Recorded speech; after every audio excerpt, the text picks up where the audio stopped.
Olá pessoal, seja bem-vindo ao canal da Cosmos, consultoria e controladoria. Após o vídeo, deixe o seu like ou o seu dislike, se inscreva no nosso canal, deixe o seu comentário e compartilhe para ajudar esse vídeo a chegar a mais pessoas. Bora lá para o vídeo?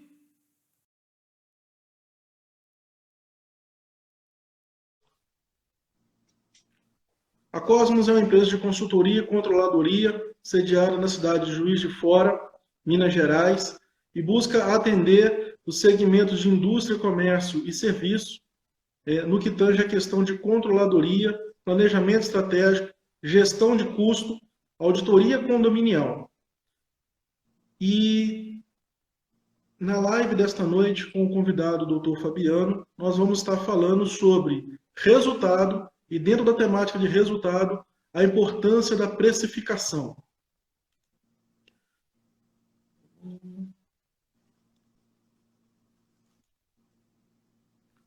Doutor Fabiano, o senhor poderia, por gentileza, apresentar a empresa a qual o senhor está representando? Bom, antes de qualquer coisa, boa noite para todo mundo que está aí. Estou vendo algumas pessoas entrarem. Aqui, o Átila, eu acho bem interessante pontuar que qualquer serviço de consultoria ou qualquer serviço de preço é extremamente importante entender a questão do mercado, tá? Já entrando no assunto precificação, tá, Átila? Quando você me convidou, uma honra você ter me convidado, você foi um excelente aluno que eu tive aí na Fundação Getúlio Vargas, de Juiz de Fora. Eu vejo alguns problemas que a gente está passando por causa do Covid. Tá? O que acontece muito é que tem muito empresário que começa a ficar desesperado com a crise que a gente está. E ao ficar desesperado, ele vê as vendas caindo. Ontem eu dei uma aula para uma turma de Passo Fundo e uma aluna falou que a receita dela caiu 70%.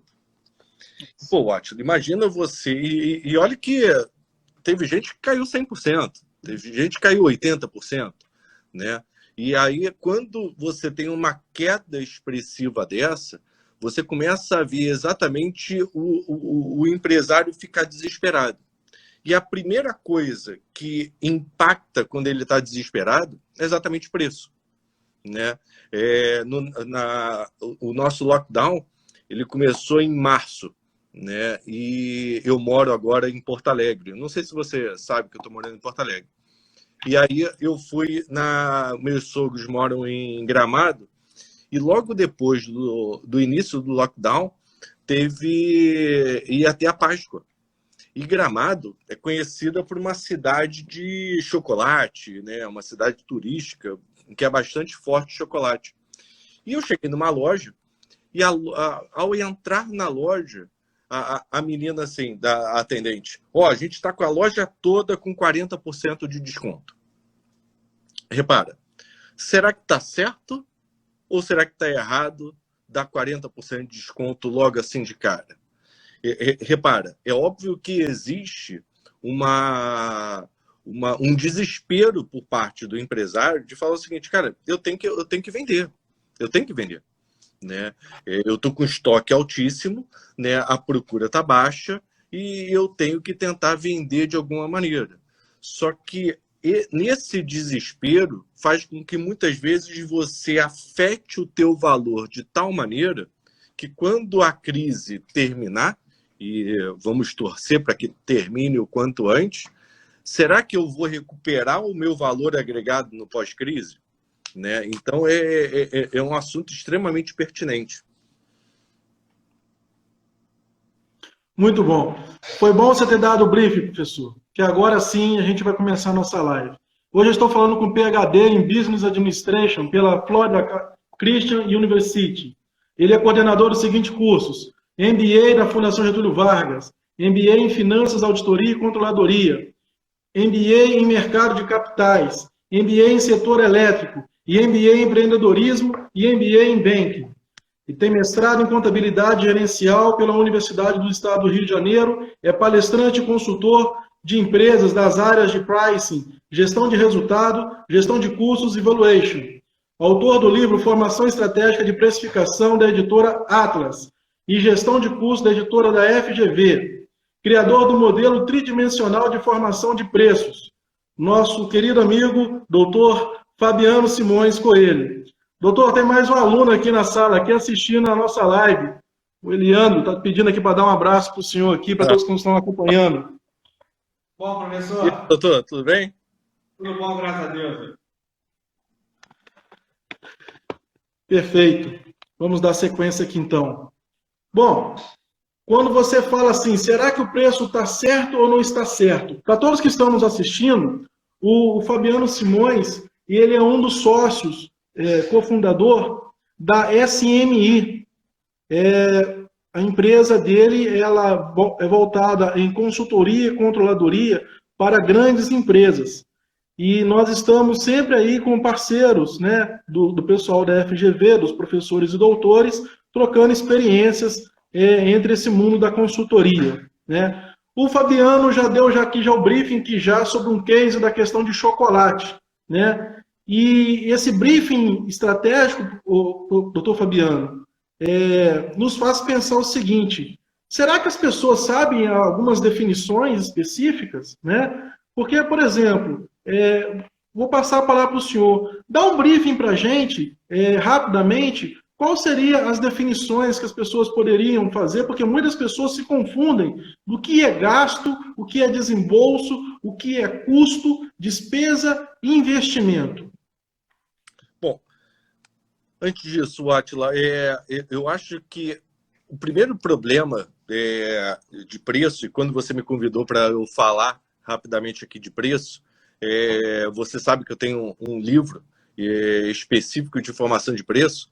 Um dos maiores problemas, Átila, que eu conheço, eu começo, esse mesmo, que eu começo, é exatamente o seguinte, Átila. Eu acho que as empresas, elas pensam muito financeiramente no preço. O que significa isso? Eu dou aula, você sabe, para os MBAs de marketing, gestão financeira, gestão empresarial, pelo Brasil inteiro. E quando eu vou dar aula de preço, a dúvida dos alunos nos intervalos, durante as aulas, é exatamente: Fabiano, aqui, ó, eu tenho minha planilha aqui, pode me ajudar? E uma das coisas que eu reforço bastante com eles é o seguinte: cara, essa planilha é extremamente importante, tá? Mas deixa ela um pouco de lado.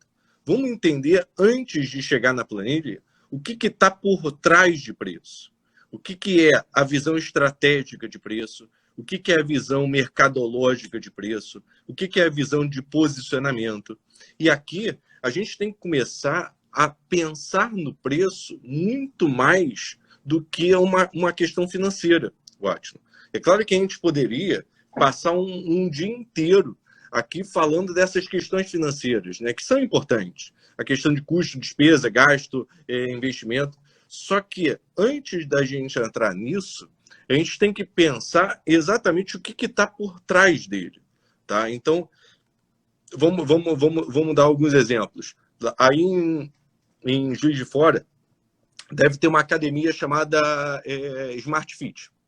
Não tem? E durante a pandemia aqui na cidade alta onde eu moro, aqui no São Pedro, continuou a questão da construção.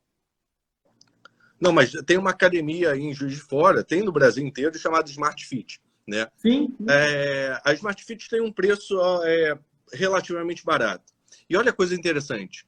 Mais do que 70% das pessoas que pagam a Smart Fit não vão à Smart Fit. E, pessoal, o Átila foi um modelo de negócio criado assim.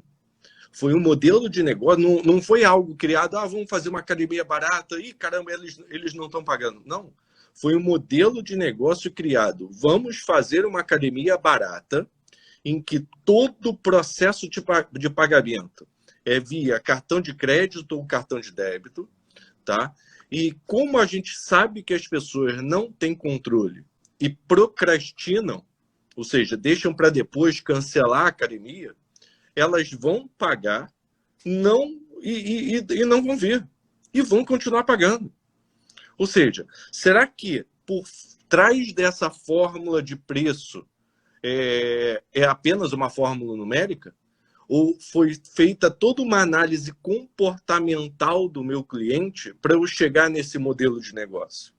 Então, esse que é o assunto que talvez seja mais interessante. É claro, Átila, a gente poderia passar uma fórmula, tá? Depois eu até te passo um resumo para você mandar para quem está nos assistindo. É claro que a gente poderia passar uma fórmula, alguma coisa nesse sentido, mas todo o aspecto humano, Átila, todo o aspecto estratégico, ele não pode ser esquecido, entendeu? Sim.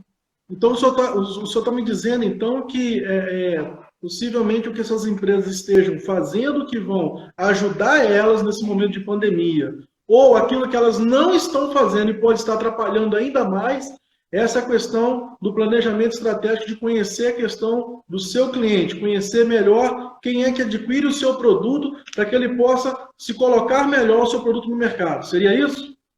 Seria a capacidade de você se adequar a cada novo cenário.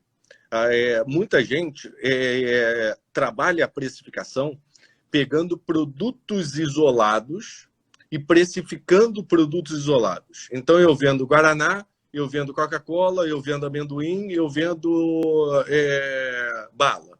Então, como eu vou precificar a bala?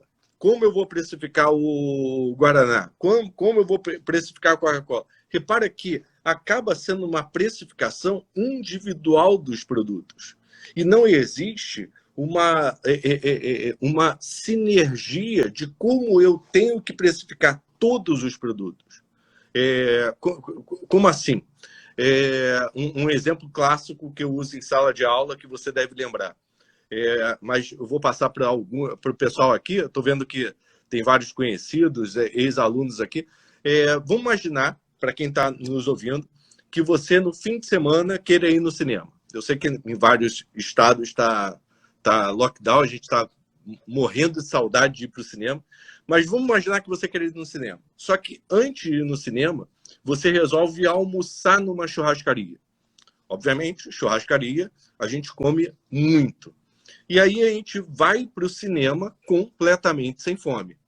Como a gente é olho grande, a gente vai acabar comprando uma pipoquinha. Mas, Átila, nesse momento, pela fome que a gente está, a gente compraria a pipoca pequena, a média ou a grande? Professor, se eu passar lá na churrascaria do senhor, eu não vou comprar pipoca nenhuma. Pô, mas, como você... A minha sogra está me assistindo aqui, hein?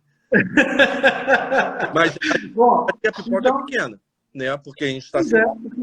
E aí, se a gente chegar no caixa, tá lá a pipoca pequena 13, média 14, grande 15. E a gente automaticamente compra 15.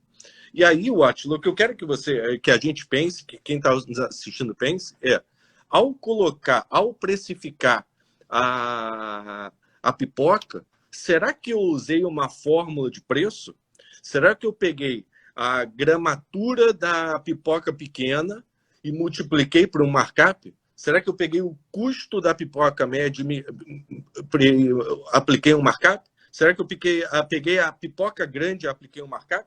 Ou será que eu precifiquei os 3 produtos para exatamente influenciar qual dos produtos eu queria que ele comprasse? Então, Fabiano, eu cheguei no caixa e eu escolhi a pipoca grande. Desculpa, você não escolheu nada. A empresa precificou de uma maneira em que ela definiu qual é o produto que ela queria que vocês comprassem.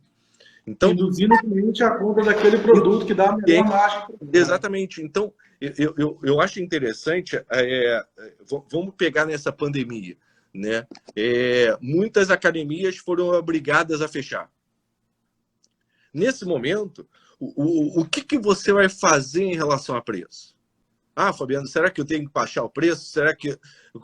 Quando eu falo de você entender, Átila, o teu cliente, é que quando você é obrigado a fechar, você não vai mais precificar mensalidade. Você vai precificar aluguel de equipamento.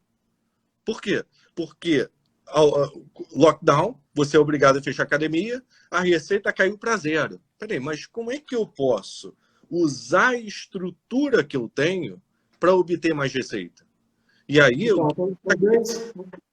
alugar a esteira, alugar a bicicleta, alugar uma série de equipamentos que estariam parados. Então, essa é a visão estratégica, essa é a visão mercadológica que às vezes a gente tenta, às vezes a gente esquece. Pensar fora da caixa, né, doutor? Porque às vezes está vendo ali a questão do imóvel, acha que tem que ficar tudo dentro da academia, ao invés de colocar aquilo que está ali numa outra utilidade, já que é para poder locar, que seja locado, mas não precisa estar dentro daquele espaço físico da academia. Além disso, Átila, é perfeito isso que você falou. Além disso, tenta imaginar o seguinte. Vamos pegar esse exemplo da loja de chocolate que eu coloquei. Quando ela baixa o preço em 40%, automaticamente ela está falando para o cliente dela que o valor agregado dela está menor em 40%. Num período pós-crise, pode ser que ela não recupere. Aí você me pergunta, pô, Fabiano, mas como é que ele poderia fazer para estimular as vendas? Ele poderia fazer o que algumas lojas fizeram, que é vender um voucher com 40% de desconto. É como você fala o seguinte, ó, você vai pagar R$60, mas vai levar R$100 de produtos. Aí você fala, ué, mas Fabiano, peraí, se ele está pagando R$60 por um vale de R$100, você também está dando 40%. Só que repara que eu não mudei o valor agregado do produto. O produto continua valendo 100. Que você comprou um voucher numa promoção especial, numa promoção apenas em um período do mês, que você vai pagar menos. Repara, as duas coisas acaba que financeiramente, aí volta aquela questão financeira, né? Financeiramente, o Átila é igual. As duas formas, o cara está pagando 60. Só que uma você está modificando diretamente o preço do seu produto. O outro, você está falando, não, você vai continuar, o meu produto continua com valor de 100. Só que você comprou um voucher e esse voucher te permite pagar menos. Opa, isso é psicológico, entendeu? Não é uma coisa que é uma fórmula numérica que vai definir aquilo. É psicológico. Na mente do teu cliente, continua que o teu valor agregado continua igual. Esse tipo de informação a gente encontra nessa questão do livro de formação de preço.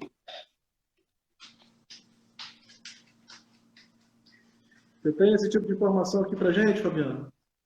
Não, esse foi exatamente, Átila, o estímulo para eu ter feito esse livro. Por quê? O tridimensional. Quando eu fiz mestrado, eu tive aula com um cara que sempre vai ser o meu professor adorado, que é o Sardinha, José Carlos Sardinha. E ele me ensinou muita coisa do que eu sei. E nas próprias conversas que eu tinha com ele, a gente percebia que ou você tinha livros de formação de preço numa visão de custo, que normalmente eram escritos por contadores, gente da área financeira, ou você tinha livros de preço falando de uma visão estratégica, tá? Como Porter e todos mais, e livros de marketing que falava de preço, por exemplo, Kotler e outros autores. Mas você não tinha um livro que falasse de preço nessas três visões. E é isso que eu sinto falta nas empresas. Às vezes eu vejo uma empresa que o processo de preço está no departamento de marketing. Às vezes eu vejo que o departamento de preço está dentro do cara do financeiro. Às vezes eu vejo absurdos de estar dentro da área comercial. Ou seja, peraí, mas quando você tem um departamento de preço em uma das áreas, você começa a criar uma visão míope de preço. Porque preço são todas as áreas. Preço é comercial, preço é marketing, preço é financeiro, preço é alta gerência, preço é tudo. Porque é o preço que vai direcionar as ações estratégicas da empresa. É o valor que o seu cliente está disposto a pagar, né, Fabiano? É o valor que o teu cliente está disposto a pagar e é o direcionamento estratégico da sua empresa. É o valor agregado que você quer da sua empresa. Então, se você precifica, se a empresa não tiver qual é o objetivo estratégico que ela quer com aquele preço, ela se perde, porque ela começa a olhar os concorrentes e começa a ir mais na direção que os concorrentes estão seguindo do que a direção que ela deveria seguir frente a um plano que ela deveria ter. Segue o efeito manada. Segue o efeito manada. Exatamente. Bom, eu quero aproveitar um briefing rápido aqui, mandar um abraço para a Andréa Strapazon, que está nos assistindo. Nós vamos estar fazendo uma live na próxima quinta-feira, onde nós vamos estar falando sobre a questão de compliance. E aproveitar também, a Andréa ela é graduada pelo Centro Universitário de Curitiba e é pós-graduada em Direito e Processo Penal. E mandar um abraço aqui também para o nosso amigo Rafael da Panorama de Juiz de Fora, que está com o lançamento do edital da revista Panorama. Então, quem estiver assistindo, se quiser fazer os anúncios, é só procurar o Rafael. Bom, voltando aqui então, Fabiano, essa questão desse planejamento, seria interessante que essas empresas então tivessem ou um setor, ou uma pessoa, ou alguém que fosse exclusivo da área de pricing, né? Na verdade, Átila, tudo depende do tamanho da empresa, né? Uma empresa grande, como uma Marco Polo, uma Gerdau, essas coisas, elas deveriam ter o próprio departamento de pricing. Só para você ter uma ideia, o departamento de pricing da Coca-Cola tem gente ligada à meteorologia. Por quê? Porque dependendo da previsão do tempo, se vai fazer mais calor, se vai fazer mais frio, eles vão modificar a política de preço deles. Então, chega a ser uma coisa louca a quantidade de informação que eles têm do comportamento dos clientes, etc. Se você é uma empresa média, eu aconselho fazer um comitê de preço.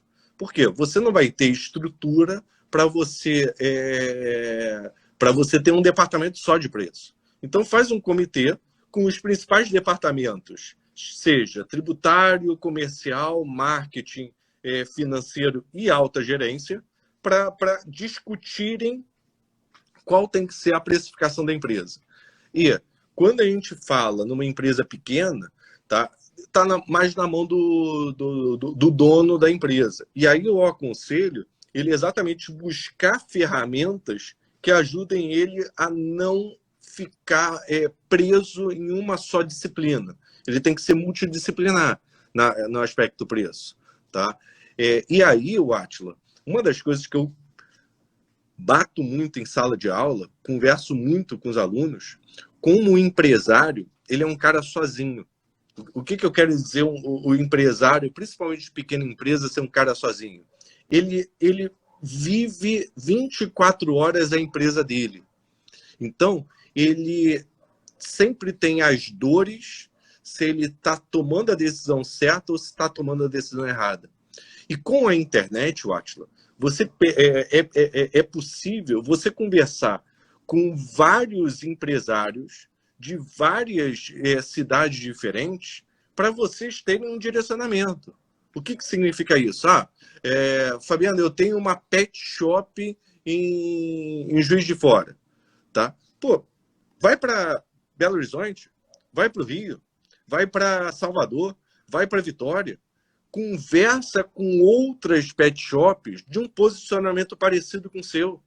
Porque aí você começa a criar uma inteligência do seu segmento, conversando com outros empresários que também estão na tentativa e erro. Né? Essas associações ajudam muito hoje o setor varejista, né, que busca essa questão das associações para que possa fazer essa troca de experiências. Né? E normalmente a gente vê assim, os setores vão trocando experiência, os setores financeiros se reúnem para trocar experiência, os setores comerciais se reúnem para trocar experiência. Então, quando você fala da pessoa sair e ir em outros estados para poder conversar, ele vai, de certa forma, estar olhando fora do quadrado. Ele vai trocar essa experiência, vai buscar novas informações e até mesmo ele poder falar assim, olha, o que eu estou fazendo está dentro daquilo que deveria estar sendo feito, mesmo que, como a gente falou aqui agora, né, na questão do efeito manada, mesmo que, de repente, um determinado local, todos estejam rumando em uma determinada direção, ele manter aquilo que ele planejou, do planejamento estratégico dele, e seguir com o planejamento estratégico dele, visualizando que aquilo está correto. É lógico que as adaptações, sempre que necessárias, têm que ser realizadas, mas muitas das vezes a pessoa deixa de seguir no caminho correto por se deixar influenciar por essa questão de que o mercado está tomando naquele momento ali.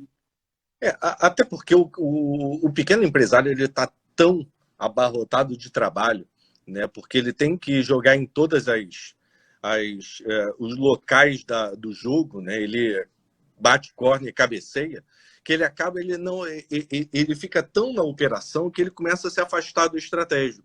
E ao se afastar do estratégico, ele perde muitas vezes os rumos estratégicos da empresa. Então, eu acho que mesmo que a pequena empresa, o Átila, contrate, sei lá, um mentor, tá? Para uma reunião uma vez por mês que seja, não vai ser um custo expressivo, mas uma vez por mês, conversar sobre o negócio. Não é para falar sobre o problema de caixa, não é para falar sobre isso, é para conversar sobre a empresa. Conversar estrategicamente. Tá? Isso faz falta. Isso faz falta porque quando a gente fica muito na operação, a gente fica muito envolvido e a gente deixa de ver uma coisa mais ampla. Tá? É interessante, você está com a tua consultoria, eu me lembro aquela vez que a gente saiu da sala de aula e você foi comigo, né, andando até o hotel para a gente conversar, e você falando, pô, eu queria montar a consultoria. O Átila, o que o consultor tem de mais inteligente do que o cara dentro da empresa? Nada. Mas a gente não é... A gente agrega uma oxigenação da empresa. Por quê? Porque o cara está tão míope no modelo de negócio dele, porque ele sempre fez da mesma maneira. E aquilo até uma determinada época da vida da empresa deu certo. Né? Só que, será que vai dar certo a partir de agora? Né? Será que... Olha a crise que a gente está passando. A crise do Covid é uma crise que os nossos valores vão mudar. Ou seja, tem gente que está dando mais valor a ficar em casa. Tem gente que, pelo contrário, está dando mais valor a viajar. Está tão estressado dentro de casa.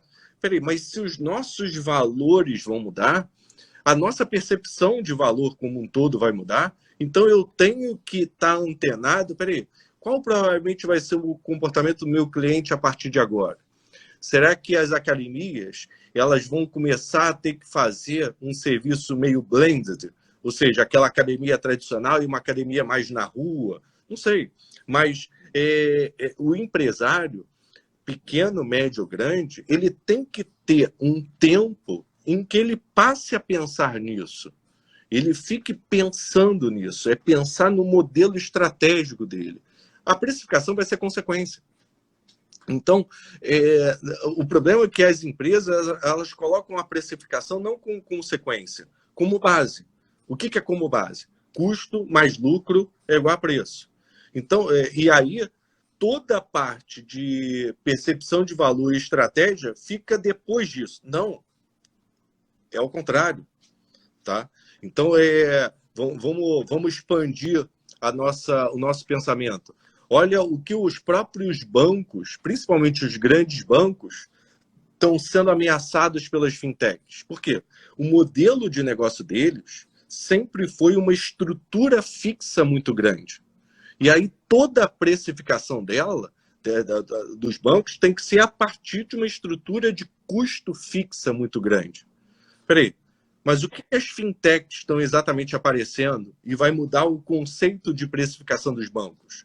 É a fintech falando o seguinte, eu não preciso ter uma estrutura de custo grande. Ela já nasce sem ter esse custo fixo. Por quê? Porque antes, tenta imaginar o seguinte, Átila, antes o banco antigamente, se você pensar num banco antigamente, você pensava naquele cofre do tamanho de um prédio, porque eu tinha que guardar os valores monetários. Hoje o valor monetário qual é? Hoje o valor monetário é uma criptomoeda. Então, A carteira está no celular, né? exatamente. Então, tenta imaginar que, ao mudar a estrutura de custo, será que os bancos eles podem continuar com o modelo de precificação que eles sempre fizeram? Né? Outro dia eu fui dar um treinamento no setor de metalúrgico, né? E é engraçado, Átila, como muitas empresas se acostumaram com o processo de vendas que é: clientes, venham até mim. Eu não preciso ir até você. Isso está mudando radicalmente. Olha a própria questão do supermercado. Será que sou eu que tenho que ir lá comprar o produto? Parece que você está até fazendo um favor para o supermercado. É como se o supermercado tivesse parado, falado: venham, comprem de mim e depois vá para casa. O modelo que está mudando é exatamente: não, sou eu que tenho que ir até e vender. O Átila, com um programa de Big Data, nem precisa Big Data, um programa estatístico simples, eu poderia saber quando é que vai faltar leite na sua casa. E olha só que interessante, o senhor está citando uma situação utilizando assim, uma tecnologia de ponta. O que o pessoal, eu vi o pessoal fazendo aqui em alguns condomínios durante a pandemia? Mercearias e hortifrutis veio trazer a feira para dentro do supermercado, para dentro do condomínio, para que as pessoas não precisassem ficar transitando na rua. Então, o que acontece? Eles vinham para dentro do condomínio e as pessoas podiam ir com calma e comprando, o pessoal fazendo pedido pelos aplicativos, fazendo pedido pelo celular. Então, assim, já estava chegando já na porta da pessoa aquilo que ela queria. E nós estamos falando aí de FLV, que é um produto altamente perecível, né? Então, assim, se o Hortifruti conseguiu fazer isso, todas as outras cadeias, que é a questão industrial e que tem a questão do perecível não ser tão pujante, também consegue fazer de alguma forma para fazer chegar mais. Agora, só se vamos expandir esse conceito. É a mercearia que levou as frutas para dentro do condomínio. E o hortifruti, eu poderia cobrar até mais caro. Sim, mas aí que está o negócio. Ele fez isso não cobrando mais caro. Por quê? Porque a partir do momento em que ele já está recebendo, já separou e já está levando para dentro do condomínio, ele não precisa de estar passando por toda aquela estrutura física que ele tem lá, que é o que você está citando na questão do banco. Agora você... Mas o que eu quero expandir, desculpa te cortar, o que eu quero expandir é o seguinte: mesmo eu tendo um custo mais barato, eu posso cobrar mais. É errado o cara montar uma mini mercearia dentro do condomínio e achar: puxa, mas o meu custo está menor, eu vou cobrar menos. Não, porque ali você está fazendo tem um valor agregado. Cara, eu não preciso sair de casa. Eu não preciso... Está agregando mais valor. Né? O primeiro erro, Átila, que aconteceu na internet foi exatamente esse. Porque quando nasceu a internet, você começou a ter muitas empresas pensando: puxa, eu não tenho a estrutura fixa de uma loja, vou vender por mais barato na internet. Deu errado. Deu errado por quê? Você não conhecia aquela loja. Estava vendendo mais barato, o que o cliente pensava? Tem alguma coisa errada com isso aí, né? Não está havendo mais o valor agregado ali. Esse cara está usando a internet porque, segundo, o modelo da internet é exatamente o inverso. Exatamente por ser pela internet e entregar em casa, eu posso vender por mais caro. Sim. Quando a internet entendeu isso, foi quando ela começou a ganhar dinheiro.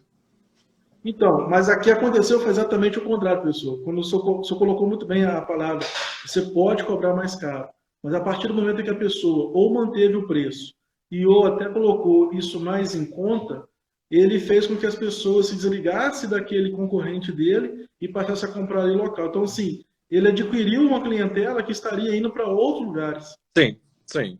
E quando você cita essa questão dos bancos, da fintech, eu acho muito interessante porque é o seguinte: com a estrutura toda robusta que um grande banco tem, e dentro dessa questão do aplicativo, que a fintech já nasce já com essa questão de utilizar pelo aplicativo, se tem essa questão desse conflito e ele já tem esse aplicativo, Por que não conseguir fazer a questão custeando pelo mesmo valor que as pessoas utilizam no concorrente dele, né? Ao contrário, às vezes a pessoa tem que ainda abrir a conta, todo aquele valor que está ali pagando aquelas mensalidades, aquelas taxas, sendo que a pessoa só está utilizando o celular. E já que a fintech é a mesma utilização, o cliente fala, acaba escolhendo aqui, para que eu vou ficar pagando esse valor todo mês, essa despesa todo mês, se eu posso utilizar o outro ali que eu não tenho custo nenhum com isso. Não, exatamente. Aqui, por isso que quando a gente conversou, né, antes da gente iniciar esse papo, eu vou repetir para quem está nos ouvindo. É óbvio que a gente poderia ficar essa 1 hora que a gente vai ficar aqui falando sobre custo, falando como eu deveria fazer o rateio, markup, você tem que colocar o imposto, mais a comissão, mais a taxa de cartão, etc. É óbvio que a gente poderia gastar esse tempo aqui, mas o Átila me dá agonia em ver que boa parte das pessoas que me contratam como consultor me contratam para ver uma planilha financeira. Eu não quero ver planilha financeira, desculpa. É claro que eu ajudo muito, né, na questão da planilha, porque um dos maiores erros financeiramente falando é que o teu preço ele não tem que cobrir o teu custo. O teu preço ele tem que cobrir os seus riscos. E esse é um ponto que financeiramente muita empresa se perde, porque ela só calcula o custo e quando acontece um dos riscos ligados ao modelo de negócio, o lucro sempre vai ficar menor do que aquele lucro orçado. Mas a planilha em si, Átila, é o mais fácil. A Alessandra aqui foi uma aluna minha lá de Florianópolis, ela tem um supermercado em Concórdia. Ela fala, se organizar bem, consegue reduzir custo e aumentar preço. É para isso que serve a precificação. Exatamente explorar valor, né? Eu me lembro, eu sou vascaíno, né? Eu espero que ninguém ria por causa disso, mas o Vasco ele fez uma reforma no estádio dele e ele substituiu uma grade que ficava em volta do campo por placas de acrílico. O Átila, ele ia pegar, o normal é pegar essa grade e vender como sucata. Ele resolveu, como é uma grade que a torcida sempre ficou agarrada na grade, ele começou a cortar essa grade e começou a vender essa grade.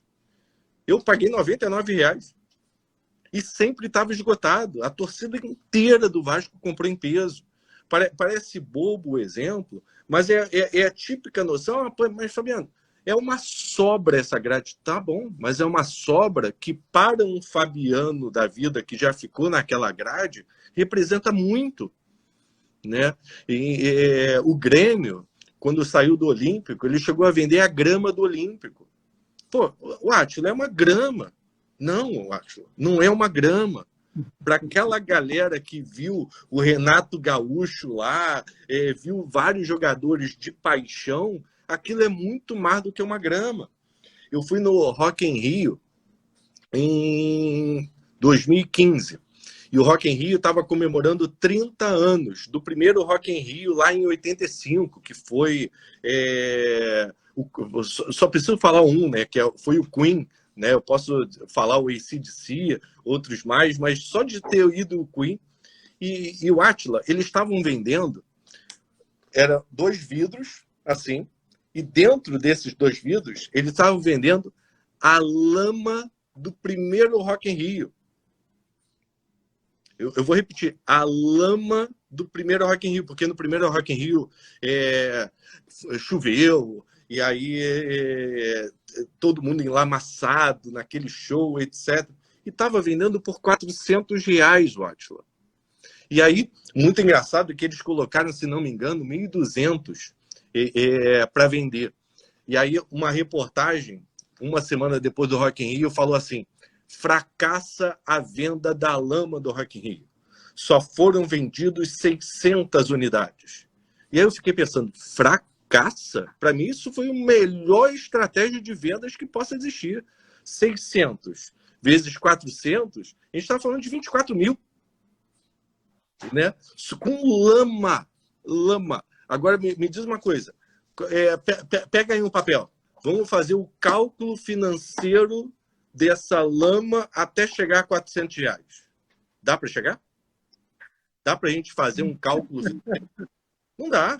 Imagina eles pegando uma planilha de custo e falando, peraí, quanto pesa essa lama? Essa lama pesa 150 gramas, tá bom. Quanto é o custo dos 2 vidros? Tanto. Quanto é o custo de você marcar e que é do primeiro Rock in Rio? Custo da embalagem. Agora vamos aplicar um markup. Pelo amor de Deus. Não, né? Vamos chegar aqui no resumo da história toda aí. Deu cerca aí de R$2,50, R$4, R$5. Vendeu por 400. Agora, me fala uma coisa. Como é que ficou a questão lá do chocolate? Lá no início, o senhor fez a abertura citando a questão do chocolate da promoção. Você chegou e estava lá com a promoção da loja toda. Que fim que teve aquilo? Não, eu comprei. Mas a pergunta que eu faço, Átila, é o seguinte. Eu entrei na loja por causa dos 40% ou não? Se você falar o seguinte, pô, Fabiano, eu fiz uma pesquisa de mercado e eu descobri que ao baixar o preço em 40%, eu vou atrair mais pessoas e esse é o número, etc. Beleza. Você está pautado num cálculo. Show. Agora, será que as pessoas que estavam entrando na loja estavam entrando por causa desses 40%? Ou seja, será que uma das coisas que me dá agonia, Átila, é nunca ofereça descontos gratuitos. Ou seja, nunca deem descontos sem, em troca, você pedir uma outra coisa. Ou seja, o teu cliente, ele sempre vai sonhar que você baixe o preço. O que eu estou falando é o seguinte, não tem problema você baixar o preço, mas trata de criar um produto com valor agregado diferente. Ah, Fabiano, me faz esse produto 10% mais barato? Não tem problema nenhum. Tem que ser à vista, eu vou te entregar só daqui a uma semana, não vai ter isso ou aquilo. Nunca ofereça descontos gratuitos. É aquele lance que você chega num hotel Ibis, quer pagar menos? Quero. Então você não vai ter café da manhã. Porque ele deixa claro que os valores agregados deles não vão ser reduzidos por uma simples negociação. Eu me lembro que eu tive uma aluna em Florianópolis que ela tem uma empresa de confecções com o marido. Tá? E perto das Olimpíadas chegou uma grande empresa querendo um orçamento. Ela entregou o orçamento, no dia seguinte marcaram uma reunião. Nessa reunião, a empresa grande virou, ó, essa é a proposta que vocês nos deram, essa é a proposta do seu concorrente. Repara que ele é 7% mais barato. Se você bancar essa diferença, eu fecho com vocês hoje. Aí a minha aluna assim, pô, Fabiano, eu estava doida para topar, porque eu tinha capacidade ociosa. Foi quando o meu marido respondeu, nós sabemos que o nosso concorrente é mais barato, mas vocês também sabem que pelo tempo que vocês estão pedindo, eles não vão conseguir te entregar tempo. Com nós, com a gente, você tem essa certeza. Preço mantido. E a empresa continuou, fechou com eles, mesmo sem o desconto. O Átila, é papel do nosso cliente pedir desconto. Mas é papel nosso saber se a gente topa ou não.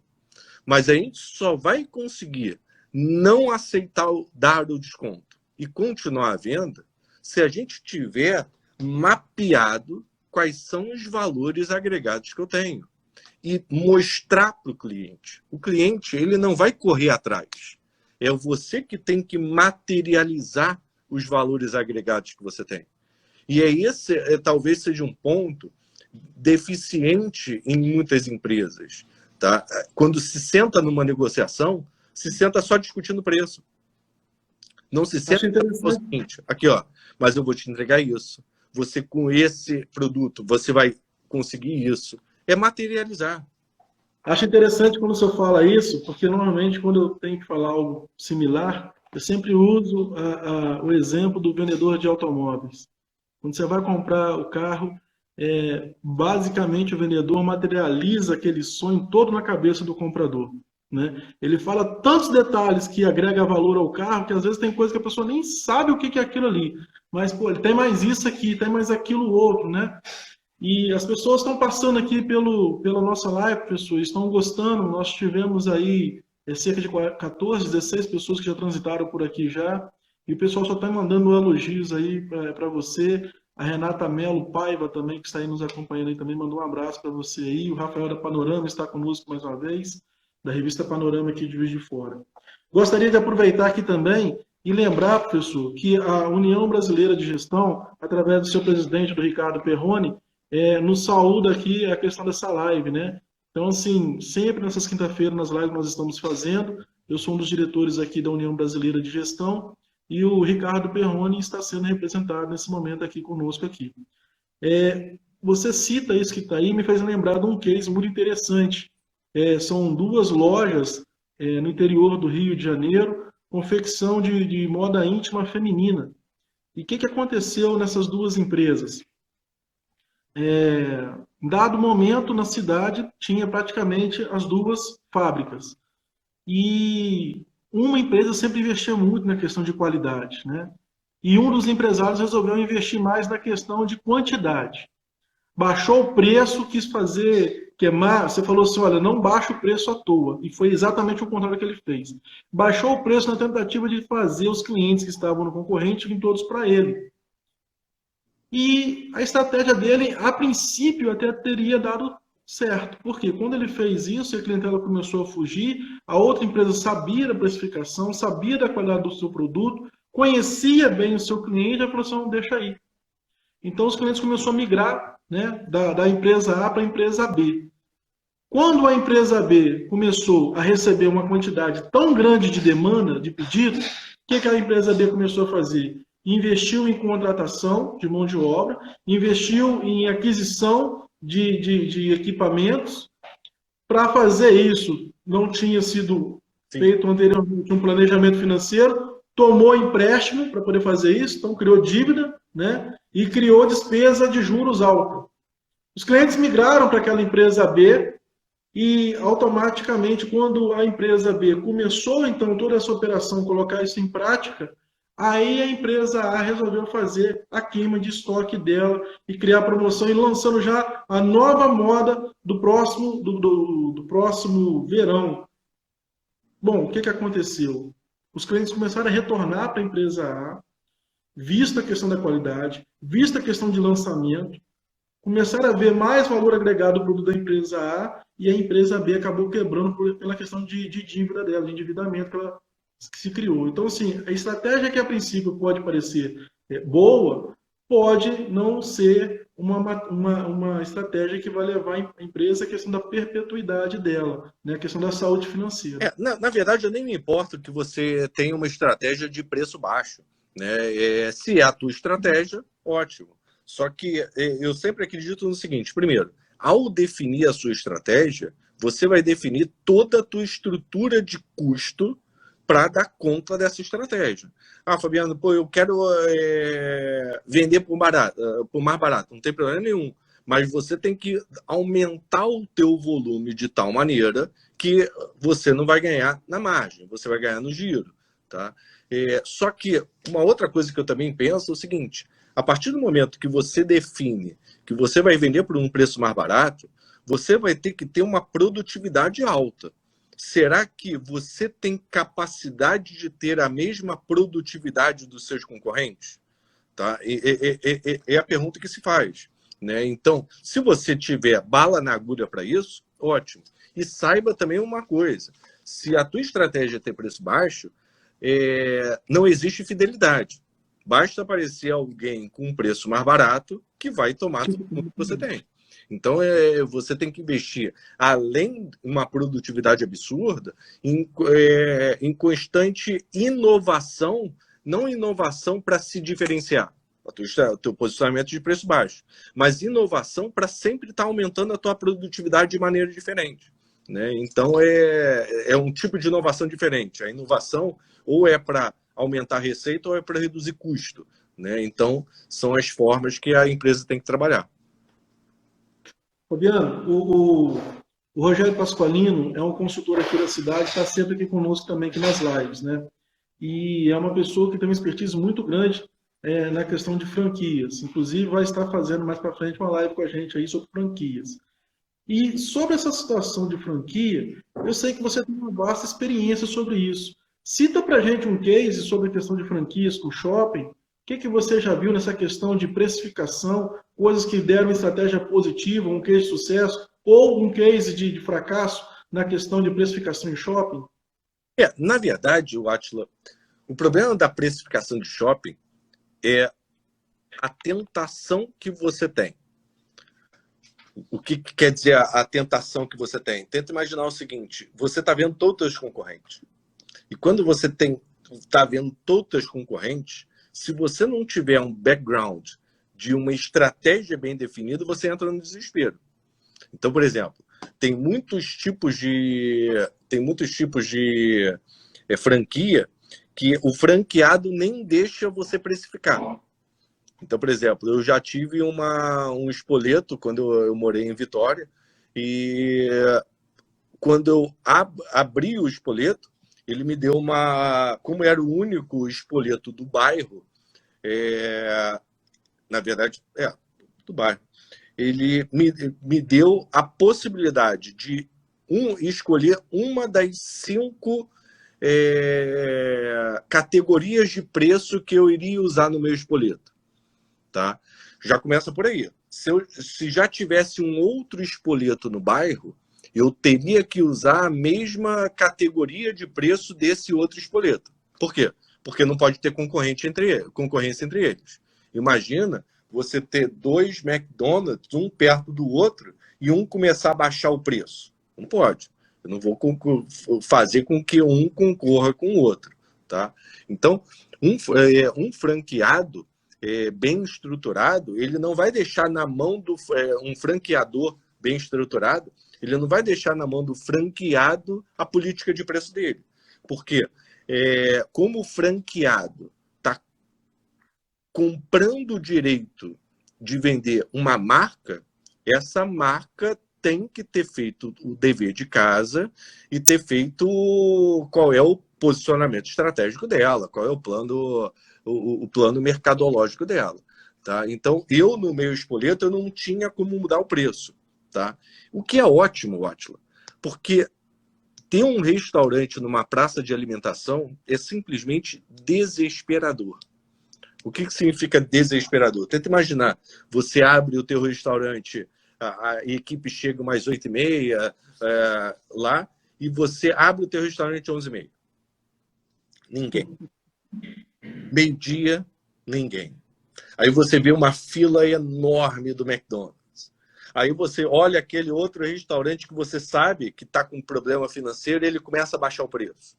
Aí você olha 3 da fila lá, indo para o outro restaurante que acabou de baixar o preço. Átila, se você não tiver um plano estratégico por trás, se você não tiver uma boa saúde financeira por trás, a tua tentação vai ser baixar o preço. E aí, nessa tentação de baixar o preço, é que você pode jogar tudo a perder. A gente tá vendo nessa crise o desespero de muitas empresas exatamente porque não tinha caixa.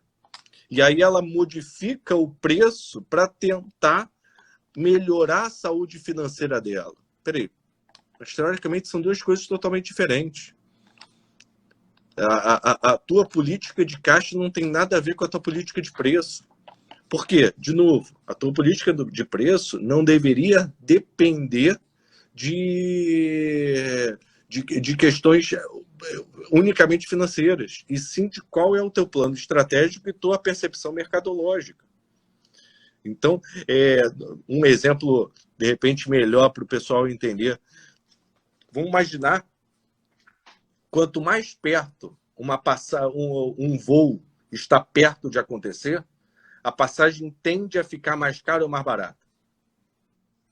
Mais perto de acontecer, ela tende a ficar mais cara. O voo vai decolar. Sim. Então, repara, pela percepção de valor, a passagem tende a ficar mais cara.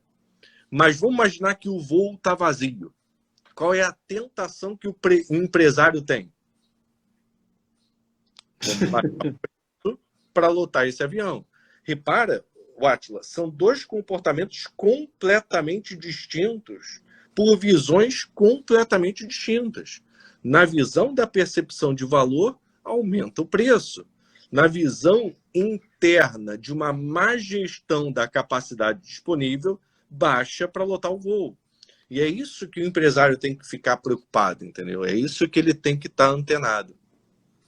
Essas questões que acontecem com essa previsibilidade, que nem você citou agora do voo, você fez a agenda, o voo lá tem um horário, você começou a comprar, a partir do momento que você começa a comprar, já tem certo número de pessoas, aquele voo vai acontecer. Então, quanto antes ele puder lotar, né, essa aeronave, melhor para ele, usar todos os espaços possíveis ali. No entanto, nem sempre é isso que acontece, né? Nós tivemos aí agora, nessa questão de pandemia, concessão de algumas áreas para poder ficar várias aeronaves paradas e empresas entrando em acordo para poder trocar a questão da clientela de uma pela outra para poder conseguir fazer o voo com a maior quantidade. Um abraço aí para a Carliane Almeida, que está mandando um alô para a gente aqui, lá de Leopoldina, e para minha amiga Lília Monteiro também, que acabou de entrar aí agora, e o Daniel Euclides. Professor, gostaria de saber se a gente tem um desafio aí. Se essa live nós vamos bater 30 pessoas, vamos fazer um sorteio de um livro? Pode ser, pode ser. A gente faz sim. Pode ser? Ok, então. Nós estamos com 20 pessoas aí, o pessoal que está acompanhando vai monitorar, vai chamar mais gente para essa live. Beleza. Bom, e a gente passando aqui já dos 75%, indo para o final, o senhor lançou, né, o livro de formação de preço de produtos e serviços, um modelo tridimensional de percepção relativa ao produto, estratégia de preço e posicionamento de margem de lucro, frente aos concorrentes. O livro é muito rico, eu já li o livro já que o senhor me deu, até lembro que na época lá o meu livro está autografado, li o livro, ajuda muito, o livro está aqui, fica de consulta aqui na biblioteca, e dentro dessa questão do livro me surgiu uma dúvida. Por que o senhor teve a ideia de escrever esse livro? O que levou o senhor na época? O senhor estava estudando sobre esse assunto na época? A minha tese de mestrado ela foi sobre preço em cenários regulatórios, né? Que não tem muito a ver com o preço dos produtos e serviços normais. E eu comecei a me apaixonar pelo tema. Por quê? Porque exatamente por tudo que a gente está falando ao longo dessa aula, né? Desse papo, né? Que é exatamente o quê? Preço envolve questões psicológicas, mercadológicas, comportamentais, financeiras, tributárias, estratégicas. Como ele envolve tanto assunto, eu comecei a me encantar pelo tema. Inclusive, uma parte comportamental extremamente... É um assunto que me encantou muito, exatamente por ser multidisciplinar, né? Por envolver diversos assuntos, desde área financeira, área de marketing, área psicológica, parte estratégica. Então, é um assunto que me encantou. E aí esse foi o objetivo de escrever o livro. Além disso, tem a própria questão de eu ter visto aquela falha que eu comentei no início, de vocês terem, da gente só ter livros para áreas específicas, livro numa visão financeira, ou numa visão estratégica, ou numa visão mercadológica. Tanto que o modelo de formação de preço que eu criei, tá, no meu curso quando eu fiz o PhD, é exatamente esse modelo tridimensional, é exatamente juntar todas essas variáveis no modelo só, que é o que não é praticado nas empresas. Entendi. Agora, Fabiano, me fala um pouco sobre a questão da SME. Esse tipo de serviço, de pricing, se algum cliente grande, médio, grande empresa precisar, consegue te contatar, consegue achar você, a SME? Como é que vocês têm esse produto lá formatado? Como é que está funcionando isso lá? Não, a SMI foi criada exatamente com uma parceria com outros professores da Fundação Getúlio Vargas, buscando agregar exatamente uma visão mais avançada tanto na parte de formação de preço, quanto na parte de valuation, na parte de controladoria, orçamento, etc. Então, foi com esse objetivo que a gente acabou formando a empresa. O site é smicg.com.br, mas vocês têm um acesso tranquilo, é só entrar no Google, colocar meu nome que aparece lá. Eu vou depois deixar aqui para o pessoal que está acompanhando. Nós já estamos aí com as 9 pessoas aí. Tem até pessoas que não estavam antes nos acompanhando agora aí. Eu vou deixar depois aqui o nome, aqui o site lá da empresa lá. Tá. E Fabiano, qual seria a questão aí da palavra do consultor, a palavra do coordenador Fabiano, né, para vários alunos, né, e amigos aí que estudaram com a gente, e até mesmo aí os empresários que estão assistindo essa live? Qual seria aí a palavra do doutor Fabiano nesse momento agora, pós-pandemia, no que tange essa questão da precificação, onde muitas pessoas, que nem o senhor já falou aqui hoje durante a live, ficam meio que desesperadas, querendo arrumar um jeito de fazer o faturamento, trazer de novo, né, trocar ali a questão do ativo pela questão da moeda novamente. Você teria, assim, alguma orientação? E nós temos agora bastante tempo para você poder se expressar, fica tranquilo. O Átila, a única coisa, quem sou eu para falar o que alguém tem que fazer, né? Mas a única coisa que eu pediria, principalmente para o brasileiro como um todo, é estudar.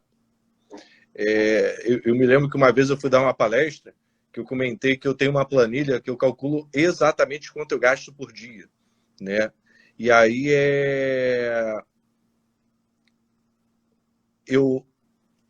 chegou alguém para comentar comigo alguma coisa tipo, Fabiano, eu queria que você me ajudasse porque eu estou endividado, etc. Eu falei, cara, começa fazendo essa planilha. Ele, não, Fabiano, mas isso vai dar muito trabalho. E aí eu falei, cara, os benefícios do controle, mas você não quer ter as dores. Ou seja, o que eu quero, se eu posso dizer alguma coisa para alguém o conhecimento não vem sem dor. Tá? Eu já fiz o meu PhD lá fora, estou fazendo outro doutorado aqui no Brasil, na Unicinos. Só esse ano eu li no mínimo 50 artigos ligados a finanças, ligado a marketing, ligado a gestão comercial.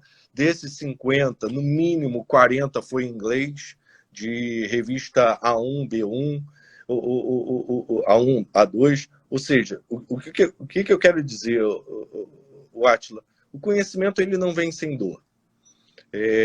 O conhecimento ele precisa ser algo a ser desenvolvido. O brasileiro ele lê muito pouco. Ele lê muito pouco. E quando ele lê muito pouco, ele pratica muito pouco. Porque ele não tem o universo que um livro, um artigo vai dar para ele. E a gente, repara, Átila, eu sou graduado em contabilidade, pós-graduado em contabilidade, mestre em contabilidade, estou fazendo doutorado em contabilidade, e a gente está sempre aprendendo. É impossível saber sobre tudo. Uma coisa que eu estou aplicando agora em consultoria foi uma coisa que eu aprendi ano passado, que é sobre o stick costing, o chamado custos pegajosos. Tá? É um tema muito ainda não explorado pela academia. Mas repare o que eu quero dizer. Aprendi ano passado. Esse ano eu aprendi milhares de outras coisas que eu não sabia, sobre conflito de interesses, sobre teoria institucional. Então, a gente está sempre aprendendo. Só que eu vejo um brasileiro ler muito pouco. E eu acho que acaba sendo que nem você ir numa academia. Ou seja, até criar o hábito é dor mesmo. É colocar no despertador, ler 30 minutos hoje. Aí colocar no despertador amanhã, ler 40 minutos hoje. Tá? Vai aos poucos, não vai criando uma dor que vai fazer o teu cérebro parar, querer parar. Mas depois que você cria o hábito, vai ser maravilhoso, tá? Então, essa é a coisa. E sempre está estudando, né? Sempre está estudando. Então, eu acho que esse é o principal. E eu quero ver isso de você também. Você foi meu aluno, mas a gente nunca vai deixar de ser aluno. Nunca. Sim. Eu, como professor, nunca vou deixar de ser aluno. E no dia que eu achar que eu não sou mais aluno, eu deixei de ser professor. Né? Então, esse é o ponto que eu queria que você e o pessoal daqui pensasse sempre. Você citou essa questão de ser aluno, e é interessante que é o seguinte, eu até brinco aqui, eu e o Eliandro conversando, a gente sai da academia, mas a academia não sai da gente, porque você pode não estar lá mais, mas está sempre atualizando, sempre lendo artigos, sempre assinando um bom jornal, uma boa revista, né? E sempre buscando coisas que sejam uma fonte confiável, né? Porque tem muita informação também que a gente tem que estar filtrando. Exatamente por ter muita coisa que vem muita coisa misturada no meio, informação que não é factível ali mesmo ali daquilo que está sendo citado ali. Você citou que está no sul do Brasil e eu quero te dar os parabéns aí. Eu vi aí que nasceu aí um bebezinho, né? Minha Como é filha que chama? Alice, É Alice, tá certo. E a questão do curso agora do doutorado em contábeis, ô Fabiano, você lendo esses artigos e estudando, você vê a questão da contabilidade como aí num horizonte próximo, tendo em vista que nós estamos aí, conforme você falou, está sempre estudando. Vai acabar de fazer o seu doutorado, a tributação está lá no plenário, lá a votação, vai mudar várias coisas aí que a gente vai estar estudando de novo, verificando como é que tem que fazer isso aí novamente. Como é que você vê que vai estar a questão do mercado para prestação de serviço nesse ramo de consultoria, seja ele para o administrador, para o economista e para o contador? bom, vamos lá. O contador que faz serviços básicos, ele tende a morrer. Tá? Por quê? Porque é facilmente substituível por inteligência artificial. Né? A própria declaração do imposto de renda, que é o que normalmente a gente clama por um contador, ele tende a até diminuir. Por que diminuir? Porque a própria Receita está trabalhando para fazer declarações de imposto de renda que você só tem que validar o que ela te mandar. Você não precisa preencher nada. Ela vai te mandar, vai falar, é isso, então tá, então é isso. Agora, para os serviços para os serviços contábeis de maior valor agregado, sempre vai ter espaço. As empresas sempre vão precisar de controle, sempre vão precisar de um auditor, sempre vão precisar de uma visão mais avançada. Ou seja, mercado de trabalho sempre vai ter. Tá? O contador ele tem uma capacidade de ler informações gerenciais que, se ele quiser, ele lê como ninguém. Só que precisa ter conhecimento para isso. Né? Então, Deixa eu te mostrar uma coisa, doutor Fabiano. Nós estamos falando isso, a sua fala, e nesse momento o contador está fazendo exatamente isso aqui do lado. Tô aqui, ó. boa. É isso aí. Então, eu acho que sempre vai ter mercado de trabalho para quem é bom, para quem busca agregar um valor diferenciado que os outros não prestam. Tá? Eu tenho vários amigos que têm escritórios de contabilidade. Alguns estão muito bem, outros estão muito mal. E qual é a diferença deles? Os que estão mal normalmente fazem apenas serviços burocráticos de contabilidade. Abrir empresa, fechar empresa, livro caixa, etc. Agora, os que estão bem são aqueles que oferecem mais do que apenas um serviço contábil. Eles oferecem exatamente uma ajuda financeira, uma ajuda uma maior eficiência operacional, etc. Isso faz a diferença. Eu tenho observado aqui, Fabiano, que algumas empresas de contabilidade têm se associado à questão das empresas de consultoria para que possa fazer ali um serviço de parceria mútua e está atendendo melhor esses clientes. Então, tem cliente de contabilidade que a contabilidade já libera todas as informações para a consultoria para que ele possa estar assessorando um acompanhamento trimestral de alguns clientes.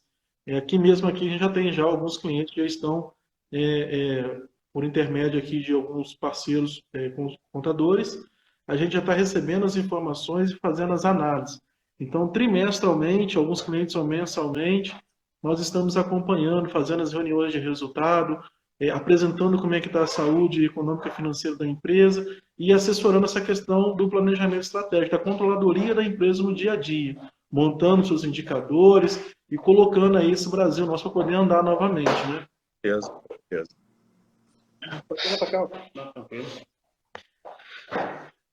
Ô professor, só tirando uma palhinha aí, hoje, a gente estava até conversando hoje com o professor Ronaldo. Tem que chegar para cá para pegar. A gente estava até conversando com o professor Ronaldo hoje. O trabalho do contador hoje ele está sendo muito focado também nas recuperações de crédito. Hoje você tem um nível de contabilidade muito fraco, muito ruim, onde o contador ele não sabe ler um tributo corretamente e dar uma entrada num tributo certo. Ou seja, a gente hoje tem uma demanda muito grande no varejo. Vamos partir para o varejo supermercado.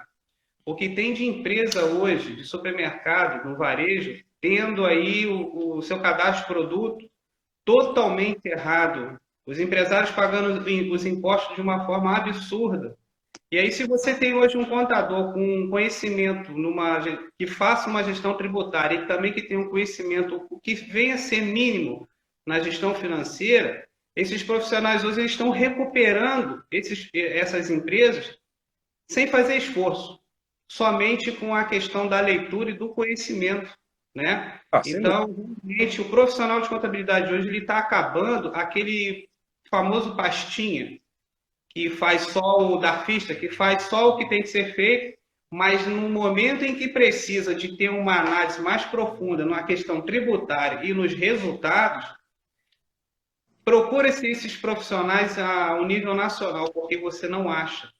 Né? Então, a partir do momento que a gente tem assim, um esclarecimento maior e busca um entendimento, busca conhecer e estudar, que é o principal, né? É o princípio de um bom profissional, seja em qual área for, mas que para o contador, se o contador parar no tempo, ele quebra uma empresa e ele perde o trabalho, e por isso que a nossa área hoje, ela está praticamente, muitos profissionais falam assim, a área contábil está acabando. Não está.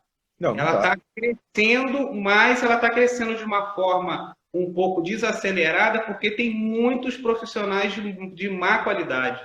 Não, e quem detém a informação vai ter sempre espaço.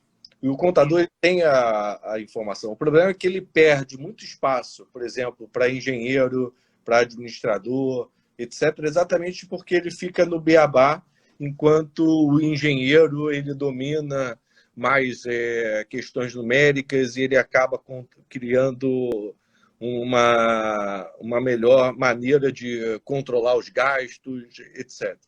Né? Então, a própria orçamentação.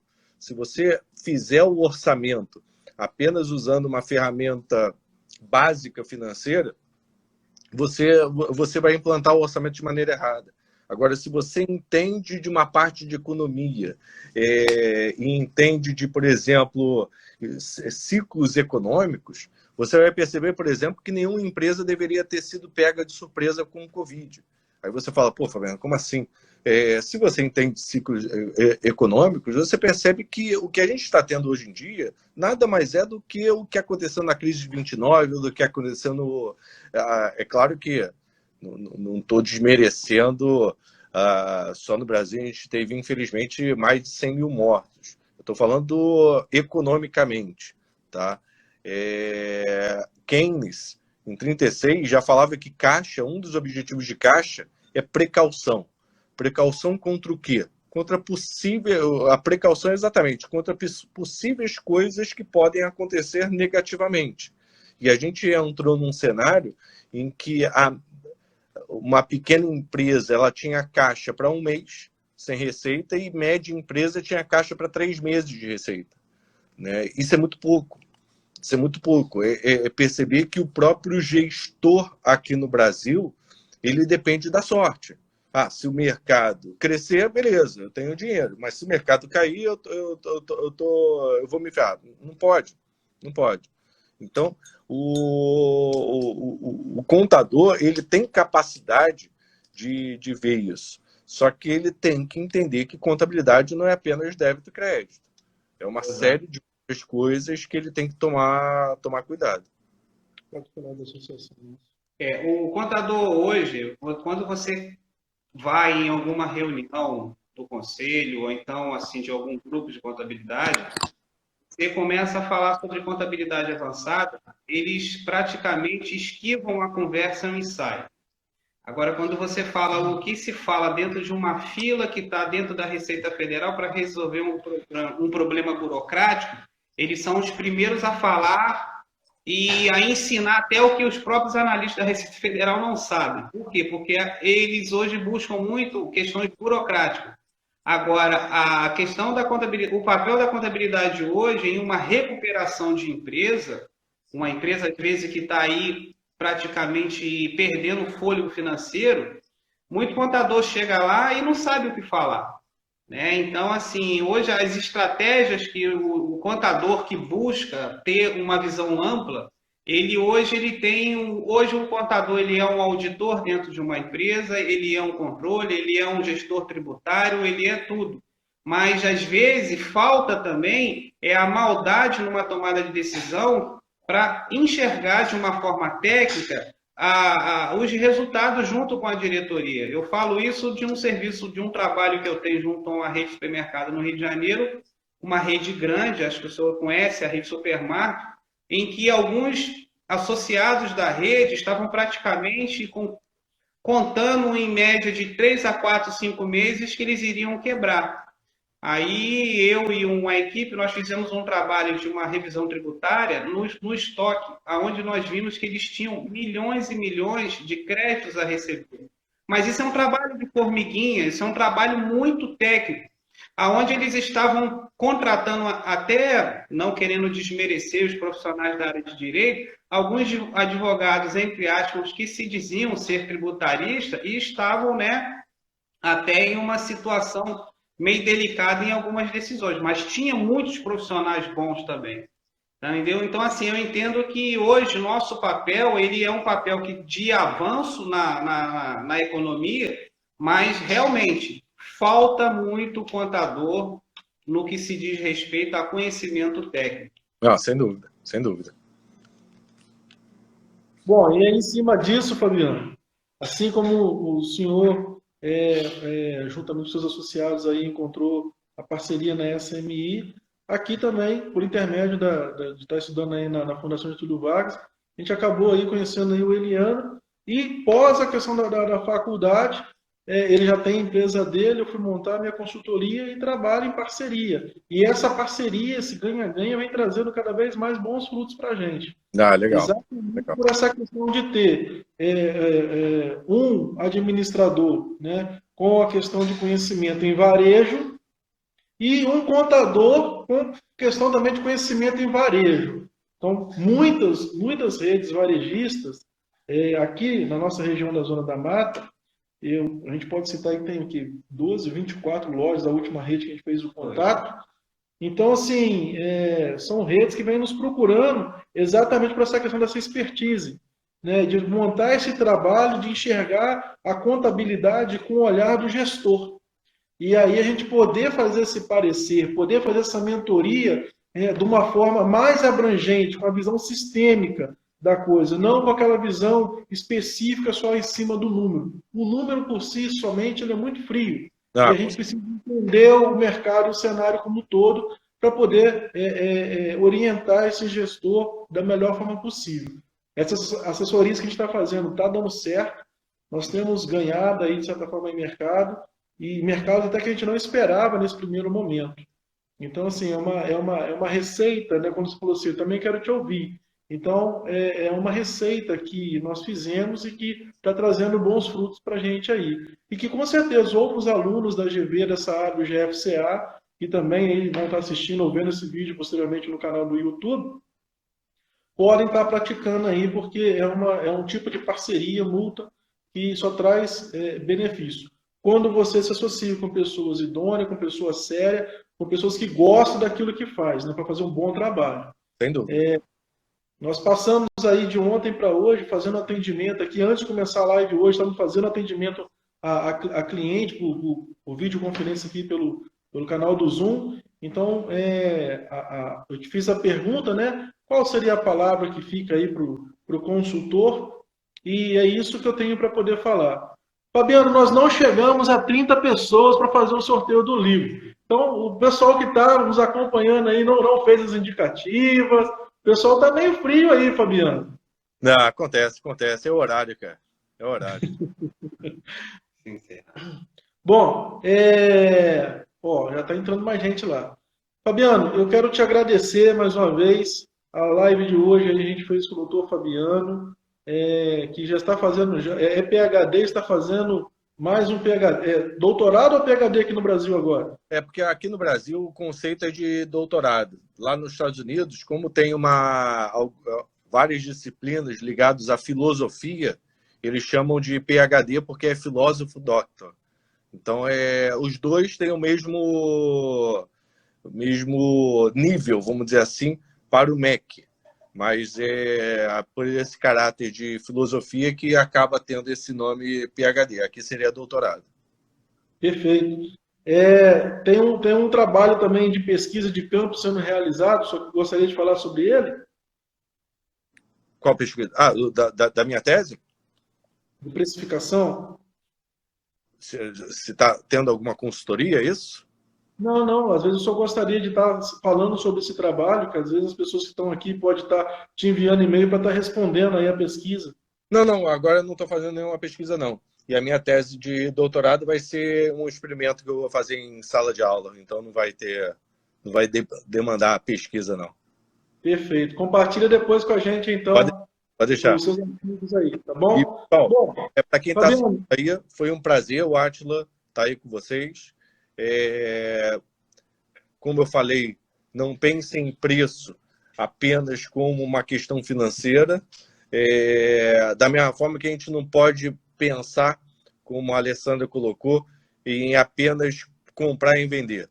Né? Uma gestão inteligente, estruturada, ela depende de você conhecer exatamente diferentes expertises e sempre buscar diferentes visões, né? Pontos de vista, que às vezes não está nem no seu segmento, está em você conversar com outros segmentos.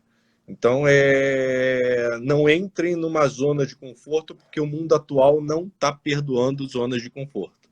A gente tem que sempre buscar sair da zona de conforto, porque é o que atualmente a gente precisa fazer.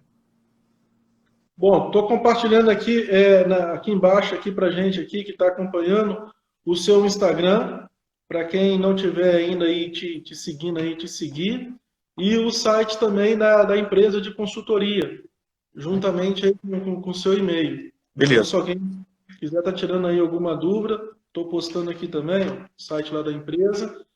E mais uma vez, doutor Fabiano, obrigado aí pelas palavras aí. Obrigado pelo elogio inicial aí. Não sabia que eu tinha sido tão bom aluno assim também. Foi sim. E o prazer foi meu, Átila. Sempre pode contar comigo e vamos que vamos. Eu acho que tem tudo para a gente melhorar a saúde das nossas empresas e promover um bem melhor para a sociedade frente a isso que a gente está vivendo. Perfeito, então. Mais uma vez, muito obrigado. Uma boa noite para todos que estão nos acompanhando aí. Boa Tudo de noite. bom. Abraço. Acho que eu quero falar mal de profissional e dos outros. Tá aberto.